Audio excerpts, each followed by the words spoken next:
சொல்லியிருக்கும் போது சாந்தோம் சர்ச் இருக்கு இல்லையா, அதை இடிக்க வாய்ப்பு இருக்கு. அது மட்டும் இல்லை, குரோம்பேட்டையில் ஒரு சர்ச் இருக்கு, அதை இடிச்சிருவாங்கன்னு சொல்லியிருந்தாங்க. முன்னாடி தான் வந்து நீதிமன்ற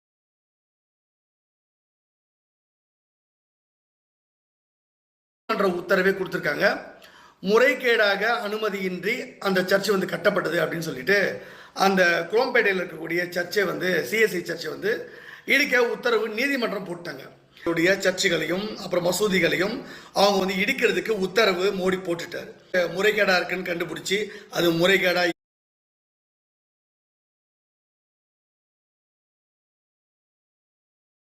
இருக்கோ இல்லையோ, ஏதாவது ஒரு சட்ட சிக்கல் இருக்கும், ஏதாவது ஒரு பிரச்சனை இருக்கும் அந்த இடத்துல. அதை வந்து ஒரு காரணமா வச்சுக்கிட்டு அந்த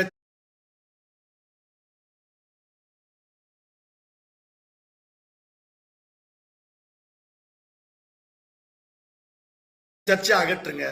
இது அந்த முறைகேடா இருக்கிற சர்ச்சை மட்டும் அகற்றுறது கிடையாது. இனிமே இந்தியாவில் எந்த சர்ச்சும் இருக்கக்கூடாது, எந்த மசூதியும் இருக்கக்கூடாது. தாஜ்மஹாலே நாங்கள் இடிப்போம் அப்படின்னு நாங்கள் சொல்லியிருக்கோம். அது கூட உங்களுக்கு புரியலன்னா அப்புறம் நான் என்ன பண்றது? ஜெயிச்சு வருவேன் மோடி அவர்கள் சொன்னார். ஒருவேளை 400க்கு மேல வந்திருந்தா அவர் முதல்ல எதை இடிச்சிருப்பா தெரியுமா? தாஜ்மஹாலை தான்.